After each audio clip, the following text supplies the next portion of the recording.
Alhamdulillahilladzi bi ni'matihi tatimmus shalihat. Asyhadu an la ilaha illallah wahdahu la syarikalah wa asyhadu anna Muhammadan abduhu wa rasuluh amma ba'du. Jamaah Majelis Bi'ah Qur'aniyah yang dirahmati Allah. Alhamdulillah pada kesempatan ini kita akan melanjutkan bahasan tafsir Quran surat Al-A'la ayat 6 sampai 9. A'udzu billahi minasy syaithanir rajim. Sanuqri'uka fala tansa illa ma syaa Allah. Innahu ya'lamul jahra wa ma yakhfa. Wa nuyassiruka lil yusra. Fadzakir in nafa'atiz dzikra. Sanuqri'uka fala tansa. Kami akan membacakan kepada engkau, maka engkau tidak akan lupa. Ayat ini sangat berkaitan dengan ayat-ayat sebelumnya, yaitu perintah mensucikan Allah dari segala kekurangan, yang menunjukkan kemahakuasaan Allah yang dibuktikan dengan kesempurnaan dan kekuasaan Allah dalam menciptakan makhluknya, kemudian menyempurnakan, kemudian menentukan kadar-kadar makhluk tersebut sesuai dengan batasan-batasannya dan juga memberikan petunjuk kepada makhluk tersebut. Al-Marughi membagi petunjuk atau hidayah ini kepada beberapa macam, dari yang paling dasar sampai yang paling tinggi, yaitu yang pertama hidayatul wijdan, yaitu hidayah yang sifatnya naluriah, dan ini diberikan bukan saja kepada manusia tapi kepada binatang dan tumbuhan pun diberikan. Yang kedua hidayatul hawas, yaitu petunjuk untuk melihat atau mengindra, menggunakan panca inderanya. Manusia dan hewan diberikan hidayah ini. Kemudian hidayatul aqli, yaitu petunjuk untuk berpikir, dan ini diberikan kepada manusia sehingga manusia dapat berpikir bagaimana dirinya mencapai tujuan atau perannya sebagai makhluk. Dan yang keempat adalah hidayatul din, hidayah agama atau hidayah petunjuk. Maka pada ayat 6 berkaitan dengan hidayatuddin. Yang hidayah tersebut Allah sampaikan melalui nabinya, khususnya Nabi Muhammad, yang pada ayat ini menerangkan bagaimana cara Allah menyampaikan hidayah tersebut, yaitu dengan dibacakan. Pada ayat ini menggunakan domir nahnu, nuqri'uka, sanuqri'uka. Kami akan membacakannya. Yang dimaksud kami adalah menunjukkan ada keterlibatannya pihak lain, yaitu Allah, malaikat Jibril sebagai perantara yang menyampaikan kepada Nabi Muhammad. Yang disampaikan adalah wahyu-wahyu, ayat-ayat Allah dari mulai diangkatnya menjadi Nabi sampai wafatnya. Dan itu semua disampaikan, dan Allah memberikan janji, memberikan semacam kabar bahwa ada jaminan tidak akan lupa. Pada ayat ini ada muncul falatansa, tidak akan lupa, karena ini dikaitkan dengan surat Al-Qiyamah ayat 16 sampai 19, di mana pada ayat tersebut Nabi Muhammad ketika menerima wahyu dari Jibril, beliau tergesa-gesa untuk menggerak-gerakkan lisannya karena khawatir lupa apa yang disampaikan oleh Jibril. Namun dengan ayat ini menunjukkan bahwa Nabi Muhammad diberikan keistimewaan oleh Allah, tidak akan lupa dengan wahyu yang sudah diterimanya. Illa masya Allah, innahu ya'lamul jahra wa ma yakhfa. Kecuali apa yang Allah kehendaki. Sesungguhnya Allah mengetahui yang nyata dan apa-apa yang tersembunyi. Pada ayat ini ada illa, pengecualian. Illa masya Allah ini menyangkut kepada ayat 6. Kami membacakan kepadamu ayat-ayat atau wahyu tadi, maka tidak akan lupa kecuali yang Allah kehendaki. Di sini seakan ada pemahaman bahwa Allah menghendaki untuk ayat-ayat tersebut lupa ya pada ingatan Nabi Muhammad. Nah, ila di sini tidak mesti dipahami ada sebagian yang telah diwahyukan kepada Nabi, kemudian beliau lupa.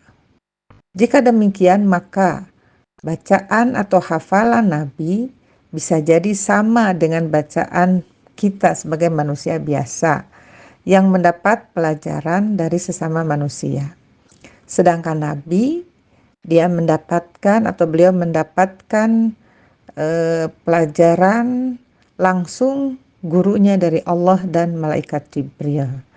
Kemudian penyebutan Allah di sini adalah termasuk iltifat, yaitu penyimpangan.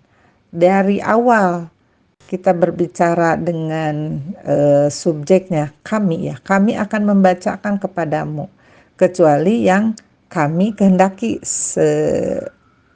mestinya berdasarkan kaidah bahasa umumnya seperti itu. Tapi di sini tidak kecuali yang kami kehendaki, tapi illa masya Allah, malah Allah yang dimunculkan. Hal ini menunjukkan bahwa pengecualian tersebut berfungsi untuk menekankan bahwa Allah yang Maha Kuasa, yang mengajarkan dan menjadikan Nabi mampu membaca dan menghafal Al-Quran.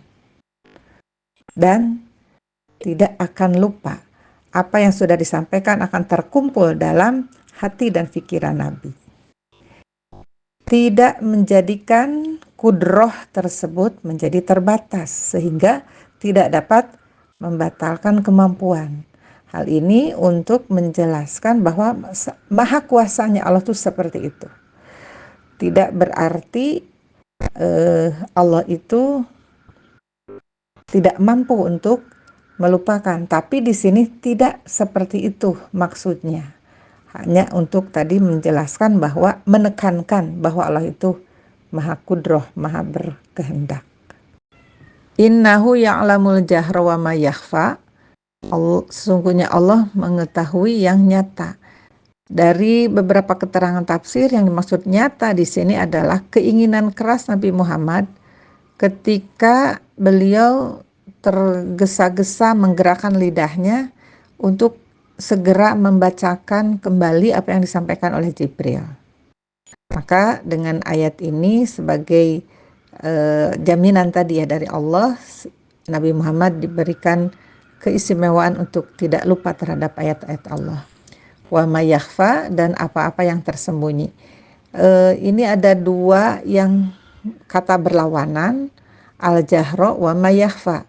Tetapi pemilihan katanya tidak seimbang, biasanya seimbang. Al-jahra dengan al-khafi misalnya. Tapi di sini al-jahra dengan isim, wa ma yakhfa malah dengan fi'il, namanya fi'il mudhari yang menunjukkan sekarang dan akan datang. Ini menunjukkan bahwa yang tersembunyi itu diketahui Allah, bukan saja yang telah ada sekarang ya, tapi semua rahasia sampai kelak nanti Allah Maha tahu apa yang tersembunyi. Wa nuyassiruka lil yusra, dan kami akan memudahkanmu pada kemudahan. Ayat ini sama seperti ayat 6 menggunakan domir nahnu atau domir jama'. Ini juga sama menunjukkan keterlibatan yang lain ya selain dirinya Nabi Muhammad, tapi dengan Allah dan malaikatnya yang membantu. Kami akan memudahkan, berarti Allah, kemudian ada pertolongan-pertolongan yang Allah berikan melalui siapa saja tentara Allah ya, yang memudahkan Nabi Muhammad pada kemudahan. Ayat ini menggambarkan sesuatu yang sifatnya menyenangkan dan maknanya positif, seperti menunjuk pada al-yusra ini menunjuk pada kemudahan, ringan, kemudian jumlah yang banyak, kemudian kadar yang bernilai gitu ya. Dan makna ini tidak hanya dikaitkan dengan hafalan Al-Quran, tetapi mencakup hal yang lainnya, khususnya tugas dakwah Nabi selanjutnya. Hal ini ditunjukkan oleh ayat berikutnya. Di antara contoh-contoh kemudahan Nabi di dalam berdakwah, sebagaimana ditunjukkan dalam surat Ali Imran 159, bahwa Allah anugerahkan kepada Nabi lemah lembut, penuh kasih sayang dalam berdakwahnya. Fabima rahmatim minallahi lintalahum.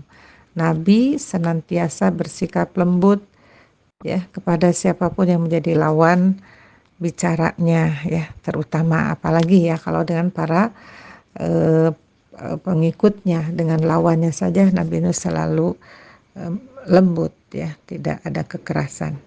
Maka selanjutnya di ayat 9, fadzakir in nafa'atiz dzikra. Maka berilah peringatan, sesungguhnya peringatan itu bermanfaat. Karena kemudahan-kemudahan, pertolongan-pertolongan yang Allah akan berikan kepada Nabi Muhammad, maka Nabi Muhammad dengan tegas diperintahkan untuk berdakwah. Pada ayat ini, huruf in seperti umumnya adalah termasuk huruf syarat. Jika ini diartikan syarat, maka berilah peringatan jika peringatan itu bermanfaat. Hal ini akan bermakna jika peringatan itu tidak bermanfaat, maka tidak usah melakukan peringatan. Kalau dimaknai huruf syarat, akan tetapi ada sebagian dalam tafsir yang menyatakan bahwa in itu adalah in mukhaffafah, yaitu yang artinya sesungguhnya. Sehingga maknanya, maka berilah peringatan, sesungguhnya peringatan itu bermanfaat. Jika diartikan in mukhaffafah, maka apakah peringatan itu bermanfaat bagi yang menerima atau tidak, itu tidak menjadi tujuan utama dari yang memberi peringatan. Yang utama adalah bagaimana setiap manusia untuk memberikan peringatan, khususnya pada Nabi Muhammad untuk terus memberikan peringatan. Setidaknya yang memberikan peringatan itu sendiri adalah akan mendapat manfaat. Oleh karena itu, maka cenderung ya, in ini tidak dikatakan in syartiyah.